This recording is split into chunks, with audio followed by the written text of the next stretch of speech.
Welcome. You're tuned in to the We Are All Artists podcast, a space where we talk about living life as a conscious creative. I'm your host, Adriana Douglas. Our intention is to support you throughout the process of discovering your inner artist and transforming from the inside out. Here in this space, we believe that the way out is through. On the other side is a world with more art, more beauty, and access to more of you. Thank you so much for taking the time to be here with me today. And now let's begin.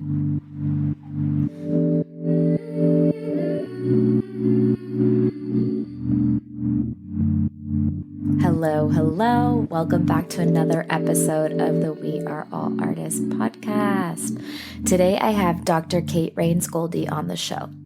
Dr. Kate specializes in supporting different leaders making a difference with human-optimized and future-focused advisory, coaching, facilitation, and training services. Kate is a PhD-trained cultural and business anthropologist and award-winning designer of human connection. She's also the creator of SUPERCONNECT, a powerful tool for strategy, communication, psychological safety, and human connection based on Lego serious play, a methodology used by global mega brands like IKEA, Virgin, and Samsung.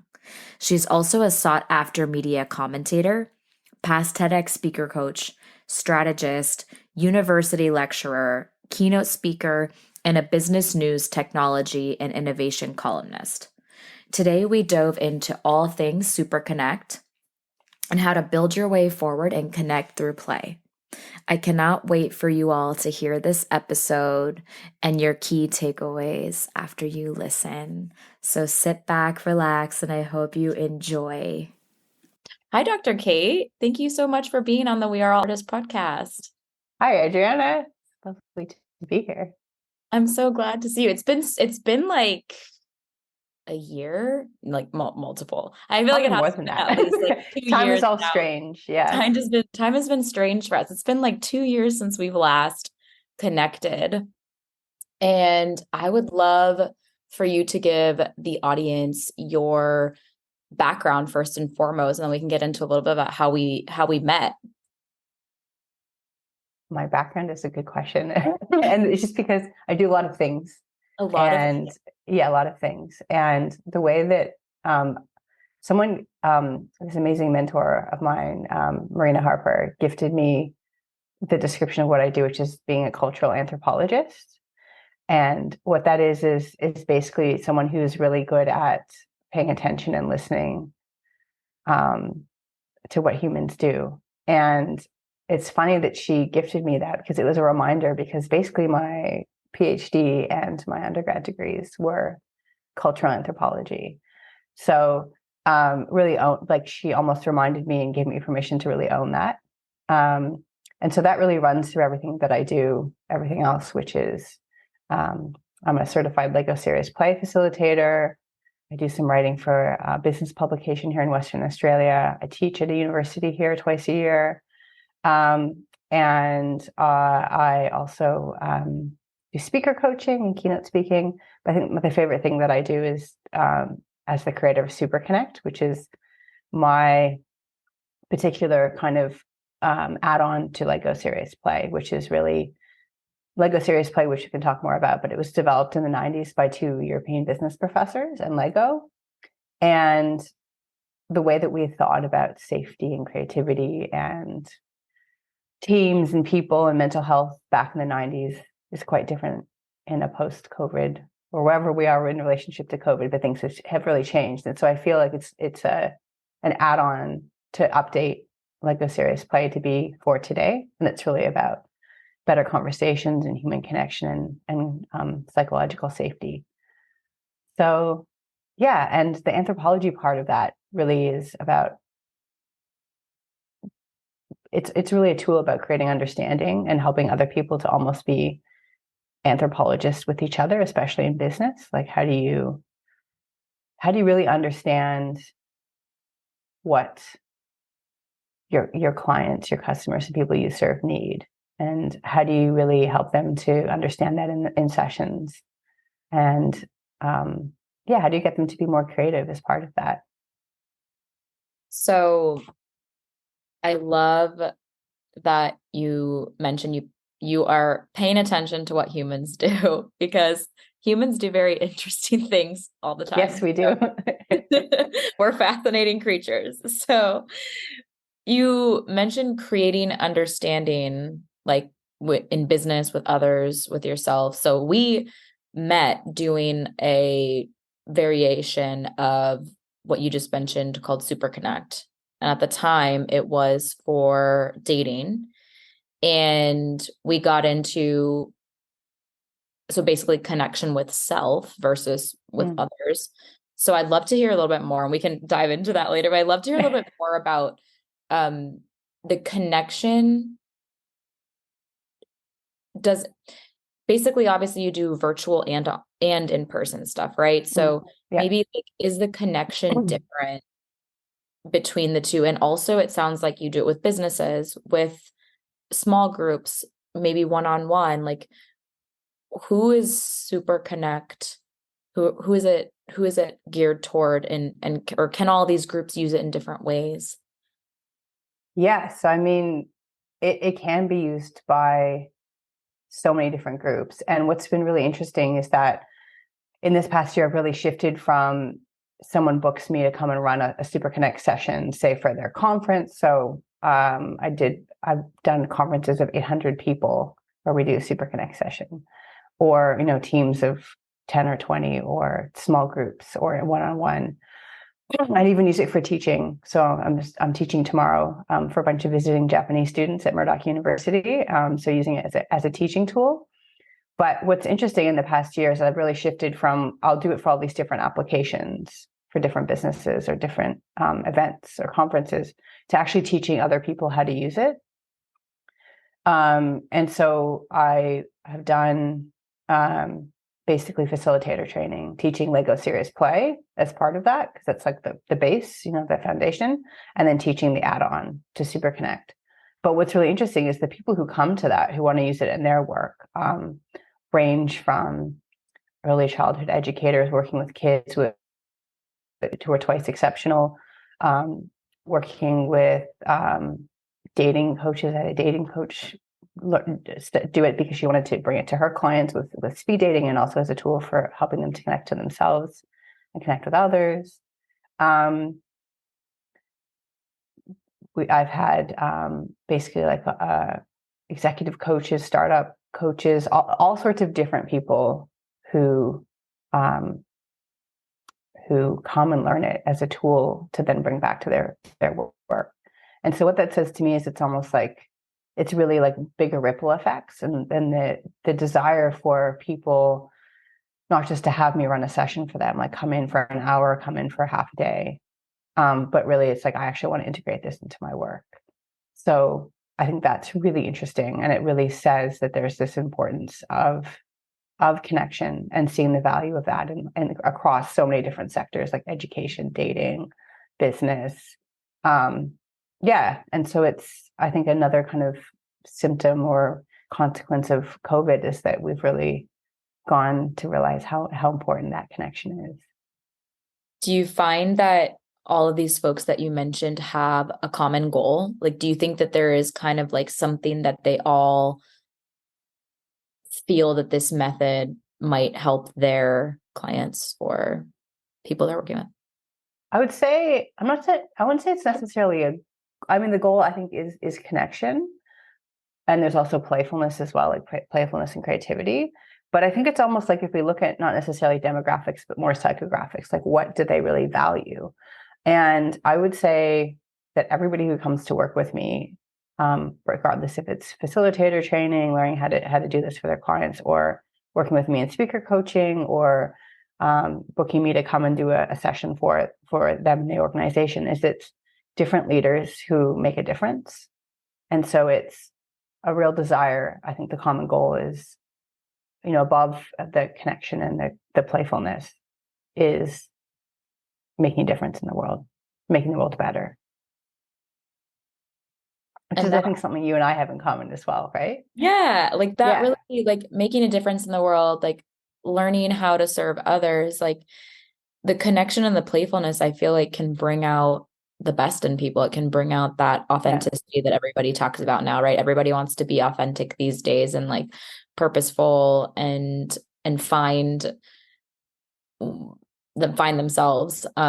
So that vulnerability that everybody's craving, that intimacy that everybody's craving, to me, it felt like the SUPERCONNECT or the dating love go that we did together. It just, to me, it like gets right past the superficial and like into the Yeah. depth. Like you're all of Yeah. a sudden, and it's like a little bit surprising sometimes because, Yeah, it when you're totally is. building, so maybe we could walk the listeners through like what happens in with the Lego, what with the Yeah. level of Lego serious play with Love Go with SUPERCONNECT, where like you're very quickly thrown into like building something, Yeah. and it's and you're asking, and I feel like you're asking really good questions. That's, I feel like Yeah. a lot of it too, asking good questions and you're building the answers, and then you're past all the defenses, right? And all of a sudden you're there with Yes. like truth on the Yeah. Legos. Yeah. And it's amazing. Um, but it's also like surprising because then you have to digest it all. So maybe walk Yeah. me Yeah. through Yeah. like, Yeah, it's totally true. And I think just going back to what you're saying about um, why do this? It's a pathway to make a difference. It's like if you're in it to make a real difference for people, like vulnerability and connection is a way to do that. And what you've just described is like why I think people are drawn to it, because it does actually enable such change and clarity and insight where you're actually surprised and it gets you past your defenses, right? And that, like what you've just described, is everybody says that, right? They're like, I didn't expect it, this happened to me and I was surprised. And I think that it's because like play and Lego is like really disarming. You're not expecting it. So it's like your usual kind of, whatever way that your armor that you have to go about our world is kind of dropped. And because everybody's doing that together, it's like, okay, we can be vulnerable together, which is why it's great for dating and human connection, right? Because it's like, mhm. it really gets to the truth of things, as you say. So yeah, it's the way that it works is, and yeah, as you say as well, it's all about questions, the right questions. So there's a number of steps depending on what you're using it for.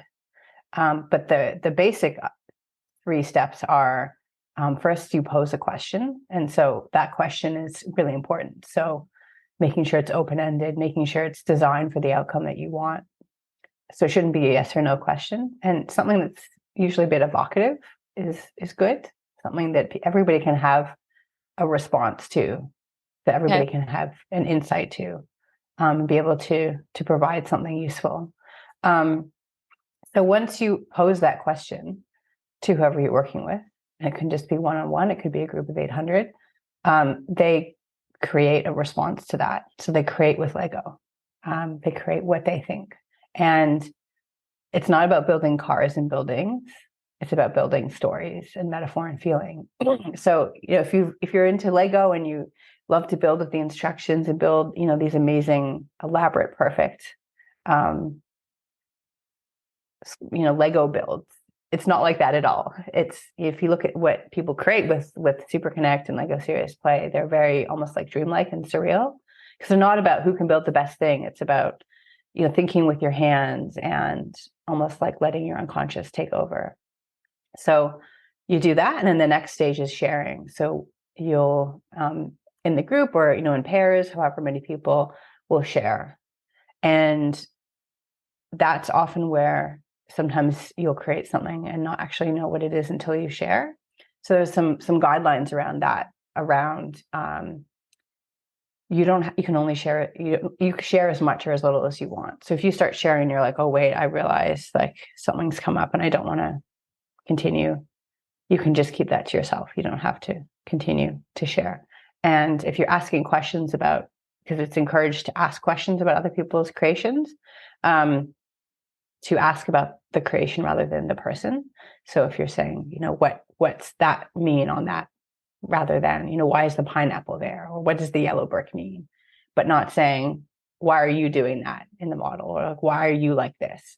So it's really about creating the safety that allows for people to be safely vulnerable, that allows for all of the other magic things to happen. So if anybody wants to do this at home, they've got Legos and they want to do this at home with their friends, family, coworkers. Is it possible? Do they need a facilitator? Obviously, facilitator is like the best for me. Like facilitators always like let you relax because they hold the space for you to do the things. But if somebody wanted to do this at home and build Legos just to get like a Q&A with themselves, is there a way to do that for self-connection? Yeah, I mean, people think, oh, it's about the Lego, but it's actually about the questions. And so I actually created it's called the SUPERCONNECT Spark Kit that comes with a special set of Lego, but also question cards that have the really good questions that are all about creating. It's about sparking a conversation between 2 or 3 people, like a small group of people. So those cards act as the facilitator, and you can take turns answering the questions from the card or posing the questions to the other person.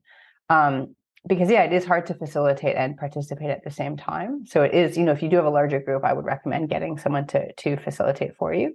But if it's just in the, 2 or 3 people and you just want to have a better conversation, then those cards are kind of like the secret sauce. And that's also what is great for dating. You can take them on a date and build the answer to the questions together on a date. So, yeah. You know what's interesting with that? I was just thinking about that. When I have pulled out the questions, because after working with you, I had some questions that I had on hand. And when I would ask folks to play Lego with me and indulge me in this fun activity, I actually felt like there was some resistance. Like it was, and if there wasn't resistance, it was like fun the first time. But afterward, it was kind of like, oh, we already played. Yeah. And so obviously that's a bigger, like there's different things we could go into there of like why people want to play, why don't they want to play. But is this meant to be a tool that you keep going back to? Like, or can you keep going back to it? Or is it kind of like the intention to have some sessions, gain some clarity and like move forward? Do you mean with the cards or the methodology in general? Ooh, I would say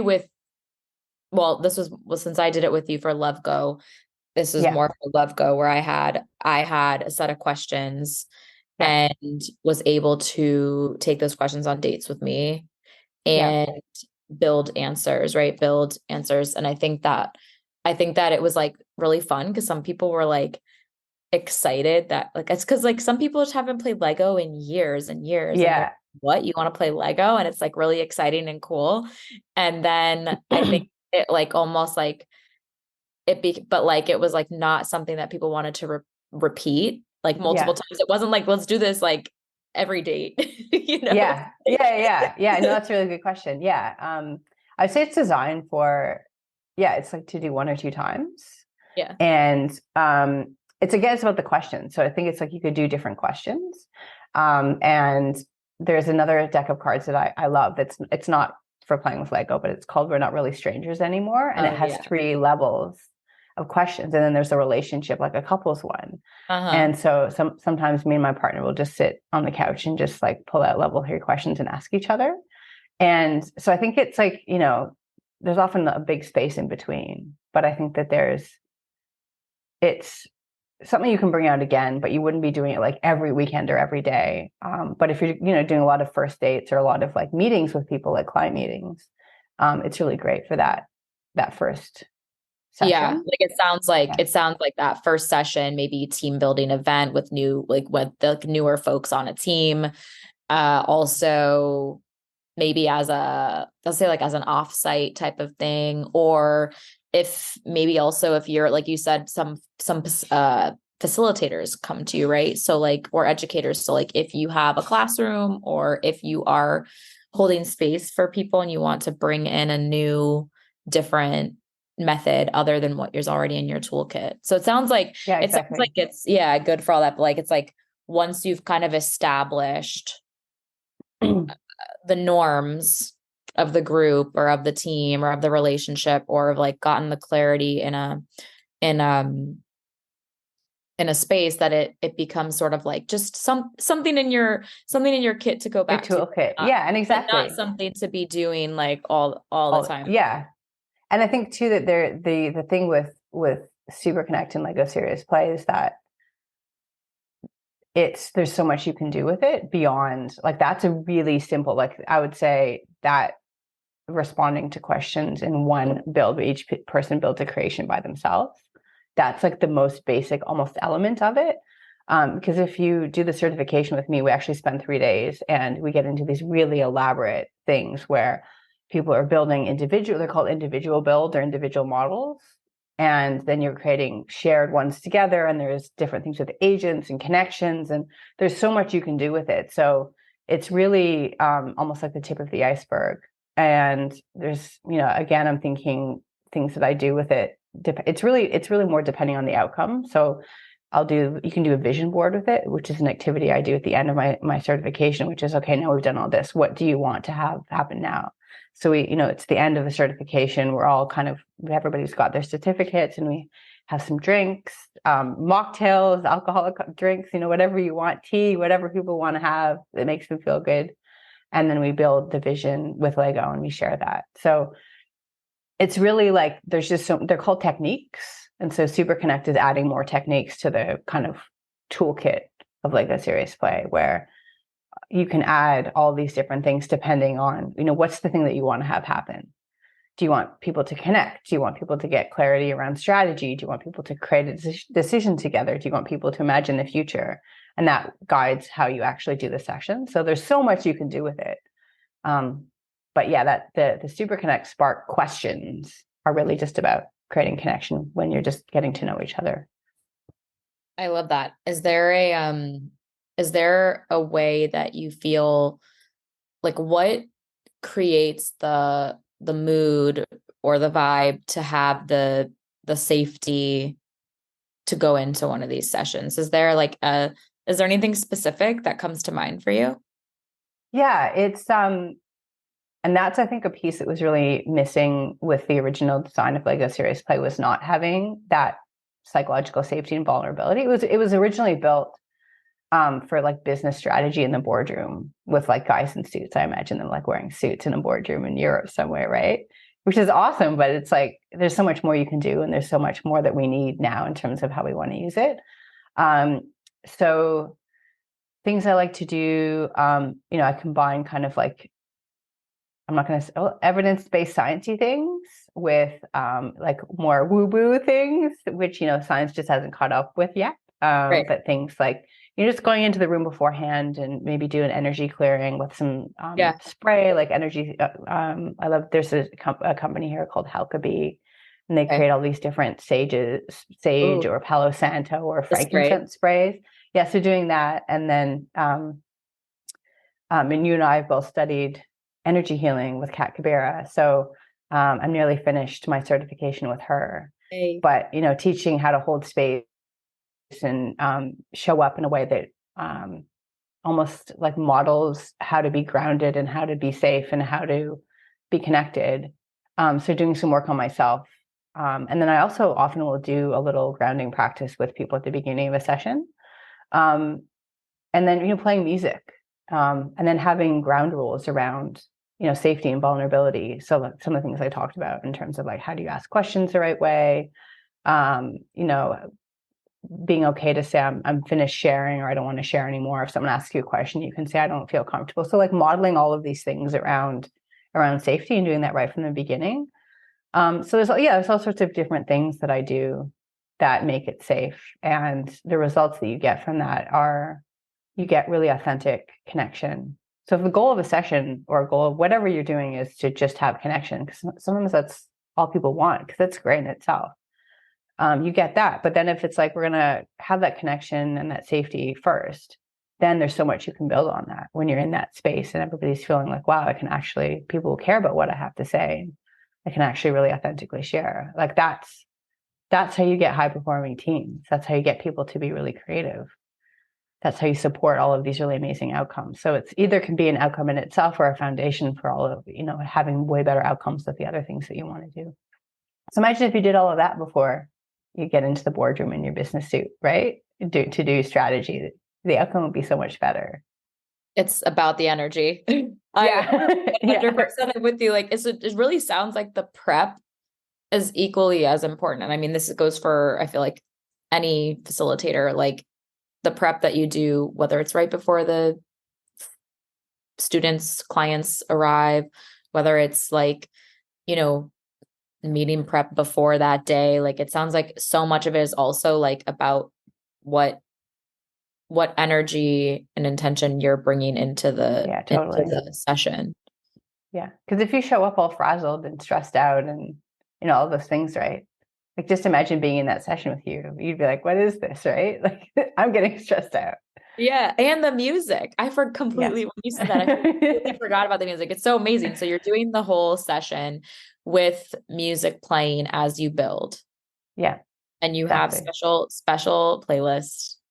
Yeah, it's all the bricks, the Lego pieces are curated to be really about metaphor and story, and the music is all kind of, it's very, I don't know how to describe it, but it's almost, yeah, it just puts you in a good, like happy, calm, connected mood. So it's there's a certain kind of music, and I can tell you if it's the right music, but only from listening to it. I can't give you the qualities of it, but it's like I know.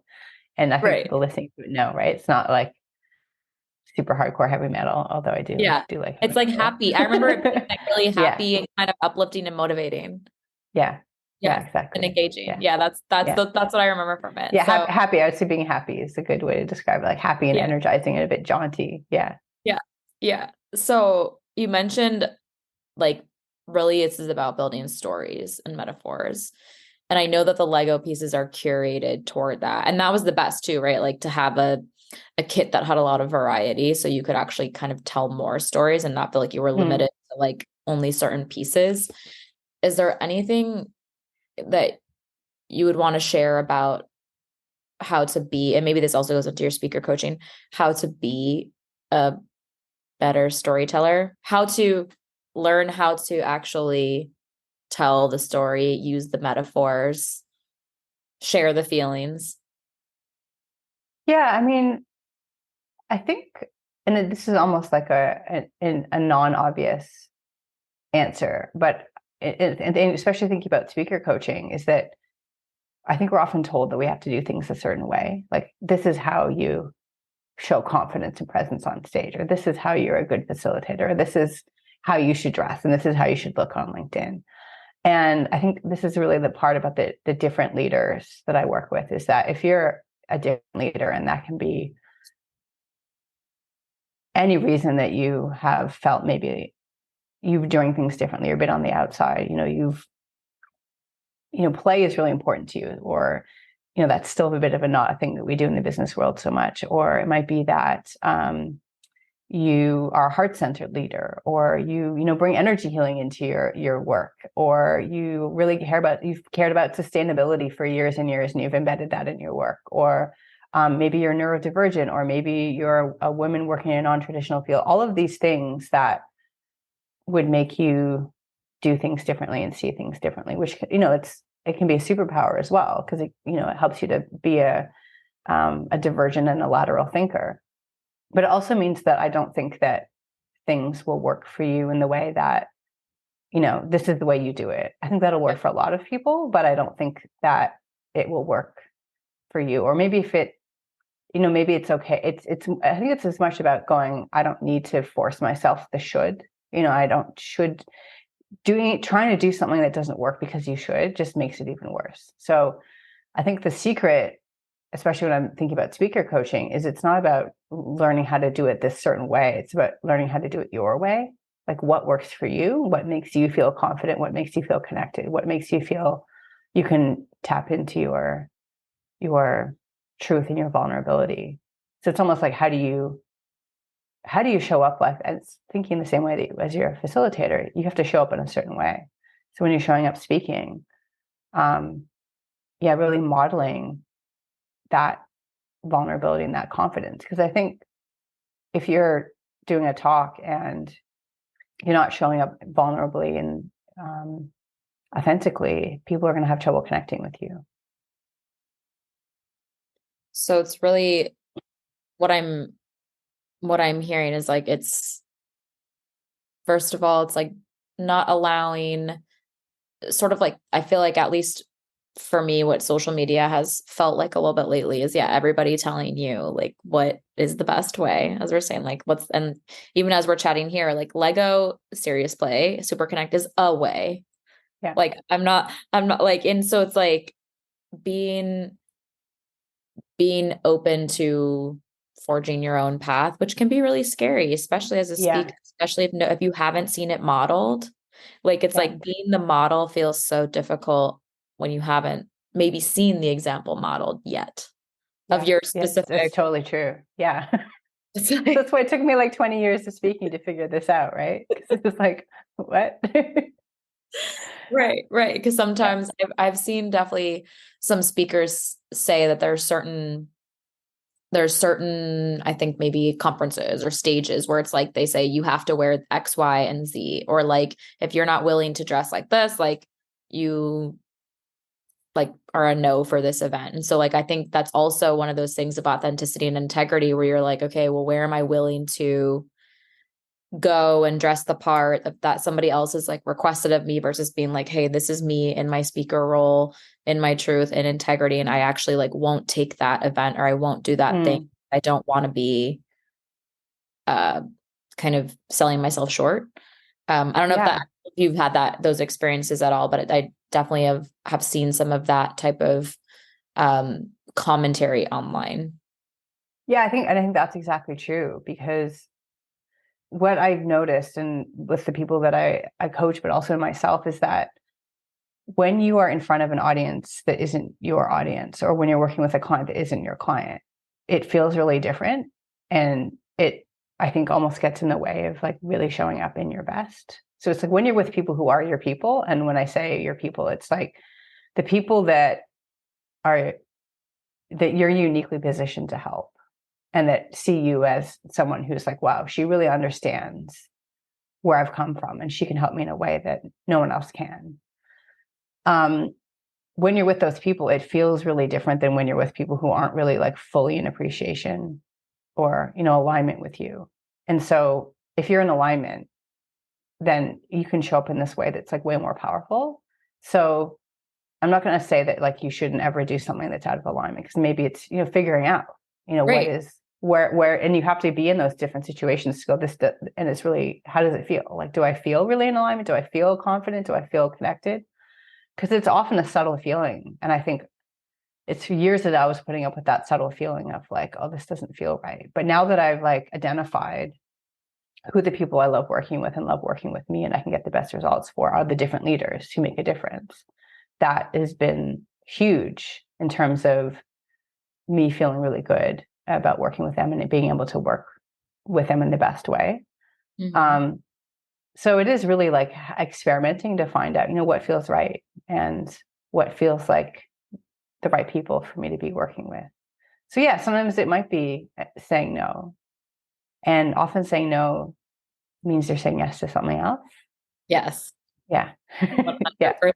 100%. Like that's definitely something that I've learned over the years. And even as we were mentioning, like we met with doing some training with Kat Kabira, and like a part of like alignment is learning your yeses and learning your nos. And it's like it's Yeah. a work in progress every day. And like the Yeah. more decisions you're able to make, the more you can like get this Like a clarity. Like, muscle. yeah, it's a muscle. Like the clarity Yeah. wasn't like I made one decision, now I know what it feels like to be in alignment. That's Yeah. definitely not how it's gone down for me. Yeah. It's like every day, like from like what I want Yeah. It's a to eat to, constant like, practice too, right? It's it's like you can't just constant. like go to the gym and get muscles and then stop going to the gym.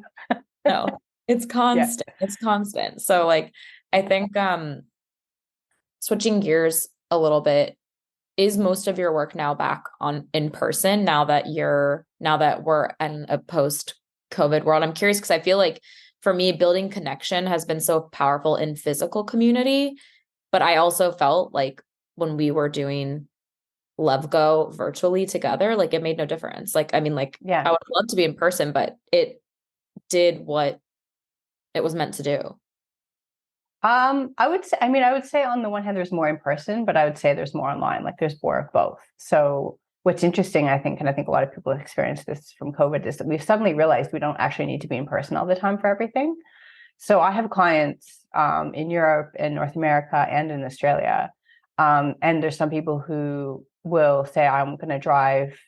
I've had people who are in remote areas, like 2 or 3 hours from Perth, who are like, I'm going to drive to come see you because I don't want to do Zoom. But then I have people in Europe who like have no choice. So we're going to do it over Zoom. But I think it just allows for people to have, like what works for them. And there's some things that are hard to do over Zoom. Like if you want to do a big table where you're doing a visioning using Lego, or like plan, because I use it as a coaching tool with speaking, is like, well, build your talk with Lego. Oh my gosh. Yeah, right. You can still do that on Zoom, but if you're both physically together in the same room, that's a lot easier to do. So, I mean, there's benefits and drawbacks to both. But I'm really happy that I get to work with people around the world because, it's like it's just all these different people doing different things in different places, and I love always having new things that I'm learning. That's so interesting. Build your talk with Lego. So like Yeah. that's an example. I don't think we even talked about like actual question examples before, but like just something like it's like to me it's like profound. You're like build your talk with Lego. It's like because all of a sudden I'm like, oh my gosh, how would you do that? But like it comes, like trust that it always comes. Like, have you ever had a session where nobody builds anything? Maybe, but like, no. Okay, no. Wait, great. So like, no matter what, even if you hear the question, you're like, I can't build that. I don't know how to build that. Like it always. Yeah. And sometimes it's not even, maybe it might end up being different than the original question, but that's fine because that's what needed to happen. So there's that kind of, I want maybe philosophy or ground rule around. Yeah. It's more like a mindset, like just be aware that this is about perfect imperfection. So whatever you build is exactly the right thing. So it's not like, again, it's not like you will build this, here's the instructions to build this perfect thing. It's not about that at all. And often it's like the unexpected things. Because I've done sessions even where the client will say, we have this problem in an organization and can you come in and help us to address this problem? And then halfway through the session, it emerges that actually that's not the problem at all. And there's like a lack of alignment around something else entirely. And so it's like, okay, let's like throw out everything I had planned and do this other thing instead and actually get this breakthrough on this thing that you actually didn't realize was the problem. And so that's like powerful because that's a huge shift for the organization, for the team, that they didn't even know that, that they had a problem around that. So it's like, that's like, you identify the problem you didn't even know you had and start to work on it, right? Like that's huge. Well, that's the dropping the agenda part, which is like the expectation that it has to go a certain way or that you're trying to solve for something. Because like you're saying, like you could go in there and be like, I want to solve X, and like either just ignore the fact that it's like, well, no, let's just ignore that and get back on track here. Like, have to do what we originally agreed. And it's like, oh, why? Right. But then the sessions gets a little bit like doesn't it say like messy, right? If you can't force it, you can't force, like, it's like you have to let the session and the Legos flow like where they want to flow, right? You can't be like, or not you, but like a participant. It would probably be best for the session if they let the flow happen, like what you just said, to uncover a problem versus like we have to stick to the itinerary. Yeah, exactly. Which is kind of like a metaphor for life. Yeah, you have to be open to the unexpected, right? It's imperfect imperfection. It's like, oh, okay, so that happened, but we learned this now instead, and that was what we needed to do, and that's awesome. Which is kind of like, sounds to me, I'm like, wow, so creative, which is what we were talking about a little bit ago. It's like that is, in a way too, is like letting the creativity come through, right? It's like not like the creativity is really like inspired. It's not planned. It's just it's natural. It's natural. So it's like stopping something so natural for humans. So any any thoughts on how this vulnerability, being in this vulnerable place, being in psychological safety, how that supports your creativity? And to me, like, the curiosity and the play is like huge. Yeah. Is that what you would say helps support people's creativity coming online with SUPERCONNECT? Yeah, because if you're not feeling safe and you're not feeling vulnerable, why are you going to share? And if you're not going to share and be open to the unexpected, being open to creativity, to surprise, to any of those things, it's just going to be blocked off, right? And, if you look at like the research on play, for example, or flow, which is part of being in play, is that flow state. There's all of these things where it's like you're switching from trying to force something to allowing. So it's almost like the yin versus the yang. And obviously there's times for the yang, for the doing. But sometimes, especially in creativity, it's more about being in flow and being open to surprise and the unexpected. And one of my favorite researchers looking at play is Dr. Gordon Neufeld, fellow Canadian. But he looks at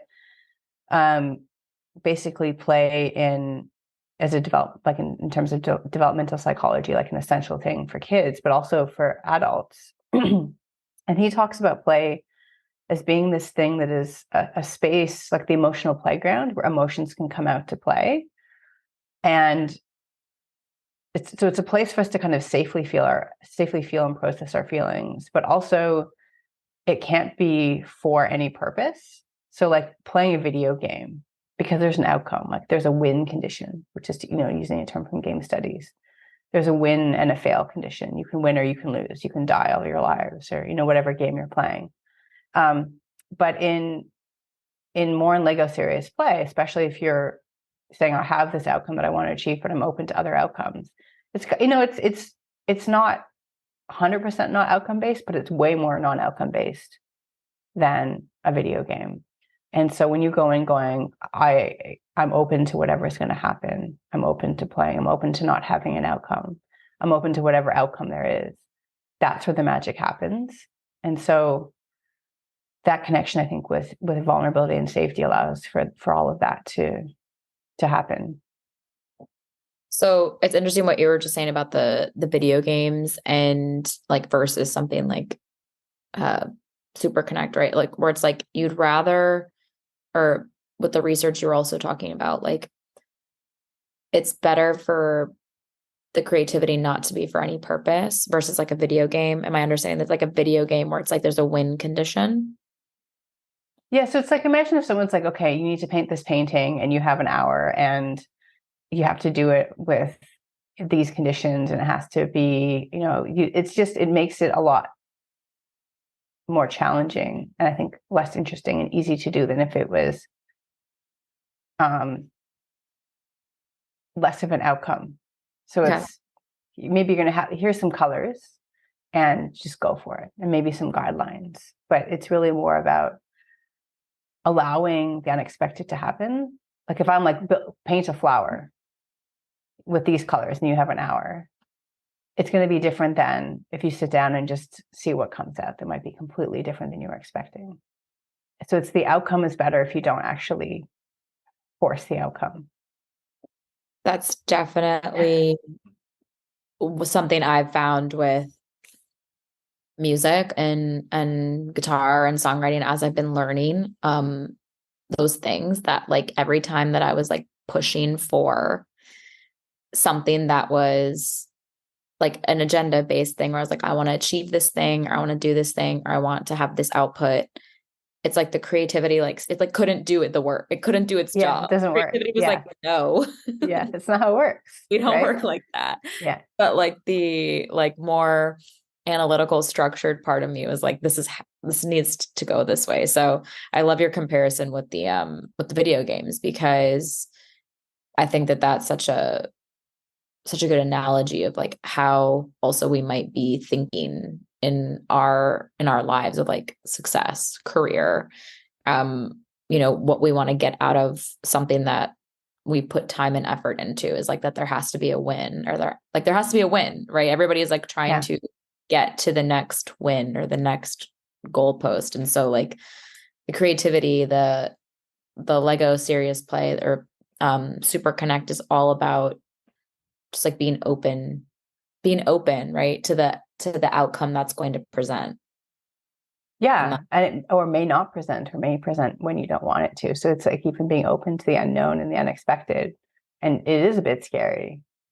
But I just and thinking back to like anthropology, I would say anthropology is really about being open to the unexpected. Because it's really about watching what people do, and rather than asking what people do, because we're really bad at self-reporting. So one of the key tools of anthropology is ethnography, which is what I used in my PhD research. And that was really being open to the unexpected, because when I initially started, it was 2007, and it was before social media became social media. And it was then called kind of the social web. So I was looking at how does like Twitter and Facebook and Flickr and all of these different it was called Web 2.0 services connect together, and how do people use them together? And in doing that, what I found was that people were really obsessed with this thing called Facebook, which is like 3 years old at the time. And so I was like, okay, well, I'm going to really follow that, the unexpected thing, which is that we're all obsessed with Facebook. So I started, really focusing on that. But then it was, the concerns that they have are really about privacy, but they're not using those words.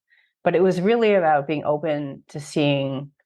The outcome was I had to finish my PhD, but it didn't have to be about how people use the social web. So it ended up being about Facebook and privacy, which, seems completely normal that it's an issue and a concern now. But in 2007, when I started, that was, people were like, oh, this Facebook thing, is that because MySpace was big back then. Mm-hmm. So it allowed for me to actually see this massive thing years and years and years before it was like a mainstream concern. So when I finished my PhD, I had, my university tried to get press coverage for it, and they couldn't get anything. And then like 6 years later, the BBC called because the Cambridge Analytica scandal broke. So it really speaks to me, and is really an example of, if you can be open, like really paying attention and really being open to what's happening without needing an outcome, without trying to make something happen, just really paying attention to things that can come from it, in terms of, it was a much better outcome than if I had said, I'm going to stick to this social web thing, and I'm going to see how people use these services connected to each other. Like, who cares? Like, that's not relevant at all. But because it was really being open to the surprise and to unexpected, that it was able to get a way better result. Has your opinion and viewpoint evolved since? I'm sure, of course, it has, since that original research in 2007. Social media now, and you did social media and Facebook and privacy. Like, do you find that those tools have now been like, I'll say super connectors, like at this day and age, like, at least for me, like, I've found that there's so much good in those tools, but also I've had to like check myself of like, what are the boundaries? Like, what am I going on? Like, what am I following? What's coming? What am I consuming? What's like, because that also has impacted creativity, right? Like, the more you're like consuming, and the more you're taking in, and the more you're taking in, it's like the less, it's like very hard to process. It's like too much. It's like, at least for me, I'm like, too much up here. Like, I can't even be creative if I'm full of like social media posts. So I'm just curious if you've seen an impact with since that was what you originally did your research on, like what maybe that has what's kind of happened over the years with how we've engaged with the tool. I think the most interesting thing is, and frustrating thing, is that one of the main concerns back then was what researchers call context collapse. So if you remember back in the mid 2000s, it was a huge concern around, people are posting all this stuff and they're getting fired, or they're getting kicked out of their house, or it's causing some drama at work. And that was because people's different contexts were smushed together. And we weren't used to that. So it's like, I can behave this way and it's not going to cause a problem. I can behave this way at the bar and it's not going to cause a problem at work or at church, because it's expected that that's what's going to happen. And because Facebook was originally a space for, college kids and doing college things, it was like that was the norm of the space. So like drinking photos and party photos, letting it all hang out. And we're not like that anymore. The way that we've dealt with context collapse is to just be perfect in all contexts. So that's kind of the result of that. And so I think, there's a lot of research that's showing it's a huge mental health problem, huge mental health challenge. And I just remember the early days of the internet were a lot more fun because you could play with your identity. There was a lot more creativity around, like, I'm going to play with my identity. I'm going to play with the name that I use and the avatar that I use, and how I want to show up in different parts of myself.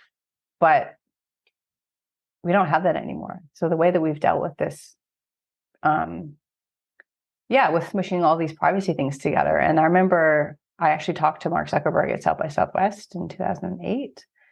And you're asking, like, now that we know that people don't want to use social media this way because it's causing all these problems, are you going to change the design of it? And he actually said that he thinks that people are if they're different in different contexts, they're lying. It's dishonest. So there was a goal clearly to make people not have different contexts anymore, to be the same. And so the consequence of being the same in all contexts is now we're all trying to be perfect, and it sucks. Right? It's the opposite of being creative and letting it all hang out and authentic and playful and creative. It's just all like, let's just all be the same perfect norm. And that's not interesting at all. It's not healthy either. It's not interesting. It's not creative. It's not healthy. It's not authentic. It's not aligned. It's curated. And like, you bring up a good point, with just everybody trying to be perfect in all contexts. Even just posting on social media lately, it's like, there has to be a strategy. There has to be a theme. Yeah. There has to be color coordination. Like the other day I downloaded TikTok for the first time. I've never had TikTok. And I was like, wow, maybe like this will be fun. I can just like post random things that like don't matter, but that somebody might like a picture of like my candle or my drink or something. But it was like that newness that you're talking about of like, oh, I can be creative on here again. Like I don't have any followers, like nothing matters on here. Like, whereas like on other platforms, at least that I've had a social media presence, it's like, it's become like you said, a mental health thing. Like, it's like stressful. You're like, I actually have stress when I get on here now, instead of like playfulness and like curiosity. It's like actually like more of a like, oh my gosh, what am I going to see? And like, and almost like there's no filters either for like, I was going to say trigger warnings. Like you could click somebody's story and be like, oh my gosh, I didn't expect that news or that thing. Like it's so difficult to cultivate a space where you can feel kind of, that's definitely on my list of to-dos, is to cultivate like a better feed that continues to feed the creativity versus feeling it's like the sameness. Because even when you get into communities online, right, and there's like the sameness of in a way, like of the group, that wanting to be able to have different viewpoints and not just be hearing from the same groups, because social media the algorithm loves to, feed you what you've been watching. So the echo chamber. More of the same. It's more of the same. Exactly. Yeah. So definitely something to like, I feel like something like just kind of bringing it all together, and going back to SUPERCONNECT and Lego. I feel like those types of things for me, like before we met, like to me, that was like a lost art, like a lost play. Yeah. Like it's like bringing these things back into our everyday and not being so, at least for me, like so, computer focused. Because yes, we can meet on the computer to do SUPERCONNECT. We can meet on the computer to build connections, but like, just there's something physical about the Lego too, right? I'm like, there's something like that you can touch, that you can feel, that you can involve the senses instead of being so like automated. So like on autopilot, there's a presence, right? The grounding presence of the activity. Yeah. Play is very grounding, and also having to touch things with your hands, right? It's very, because you can be really, I think, can be really disembodied on social media and on Zoom by its nature.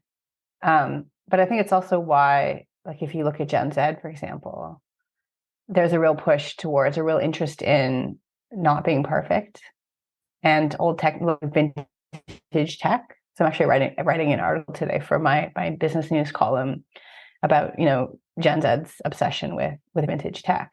Okay. And if you look at things like, the interest in like 90s fashion or disposable cameras or flip phones, like people will, for example, have a smartphone that they leave at home and then take a flip phone to the party and then to take photos with the flip phone camera. And there's like the aesthetic of that. And if you look at, like that, there's like that aesthetic of the 90s is coming back. And it's really, I think, about looking back at the time when things weren't perfect. Like if you look at photos and fact stuff back then, it's like, there's like that disposable camera, like oversaturated flash, like blurry. It's a bit messy. Yes. And if you look at how like Gen Z uses social media, it's totally different than like millennials, for example. And it is more like, let's purposely be not perfect.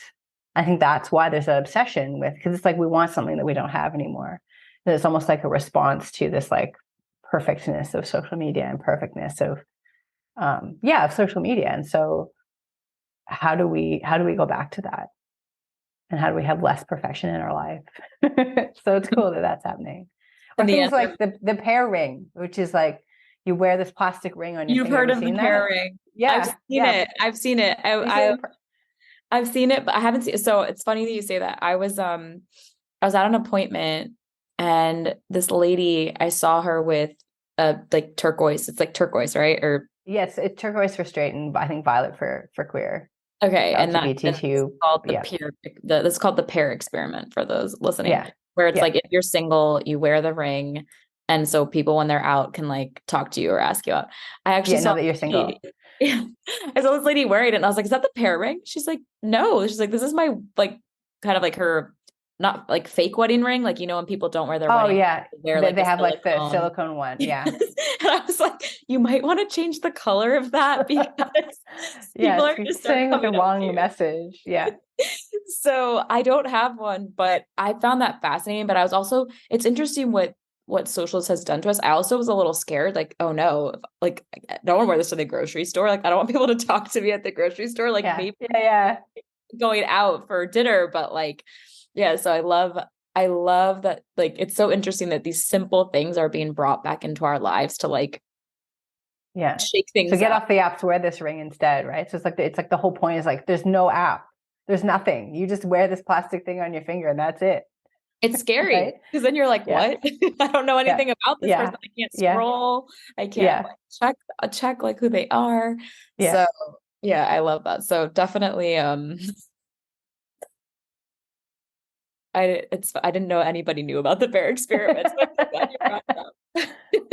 So I've seen some people talk about it here on Facebook in Perth. So it's in Australia, in Western Australia, the edge of the world. So it's global, truly global if it's gotten this far. Oh my gosh. Well, where can people find you? And how can they work with you? So my website is just kateraynes-goldie.com, and I do speaker coaching and I do facilitated training. So if you want to learn about Lego Serious Play, if you want to learn about SuperConnect, I've had so many people asking me to do SuperConnect training online. So I'm in the midst of putting that online and offering that as an online offering. And the way that I'm going to do that is, up to this point, I've had it so you have to do Lego Serious Play and SuperConnect together. Because there is like, the foundations in Lego Serious Play to be able to do SuperConnect. But what I'm planning to do with the online offering is, if you haven't done Lego Serious Play certification, there'll be like a bit of a remedial short module that you can take. So it'll be something, if you're just interested in how to use it for connection, not for strategy, not for all these other things, which is what a lot of people want. They just want to be able to create connection and have better conversations. And that works for so many applications around teaching, or, an add-on if you've already done Lego Serious Play. So I'll be offering that online hopefully soon. It's just, my life has been very full in a good way. I just haven't had the time. So I'm working on it. It'll probably be next year, like early next year at this point. Yeah. But yeah, if you want to sign up to my mailing list, and I'm starting to look at doing, going to different cities and offering trainings, and bring it in person as well. So That's awesome. Inside Australia or also in different areas? First Australia, but then, the plan is to go a bit more globally. Amazing. Well, I will for sure link your website and any other details in the show notes that we chatted on. And thank you so much for Thank being you so much, Adriana. I had so Great much questions. fun talking to you. Yes, Yeah, I you can't too. wait. I can't wait to see some of these offerings come back into the world in a globally, so that we can see them over here in North America. For sure. Oh, and one more thing before you go. I wanted to let you in on something that I'm offering soon. The Artist's Way is the book that really kicked off this journey for me, and I'd like to pay it forward by facilitating a creative cluster once per year. This is a 12-week process that is intended to teach people to process and transform life through acts of creativity. I wish I would have had a group to go on this journey with when I did the book, and I would love for you to join me. Winter is the perfect time to go inward and reflect. There will be maximum 4 spots in order to keep it intimate. We start January 15th. For more information and application, please DM me on Instagram. Thank you so much for tuning in to today's episode. I hope you learned something new and embrace being the student of your own life until the time we meet again. If you'd like a way to support the show and to hear more of this content, it means so much to me for you to take a few minutes out of your day to leave a review wherever you listen to your podcasts. I'd love to stay connected with you on Instagram or TikTok at Adriana Goes Creative. You can find me and hit follow while you're feeling inspired right after listening to the show. I can't wait to get a DM from you hearing what you loved about it and what you desire to hear more of. I appreciate each and every one of you so much. I'll talk to you soon. This podcast is for entertainment and general informational purposes only.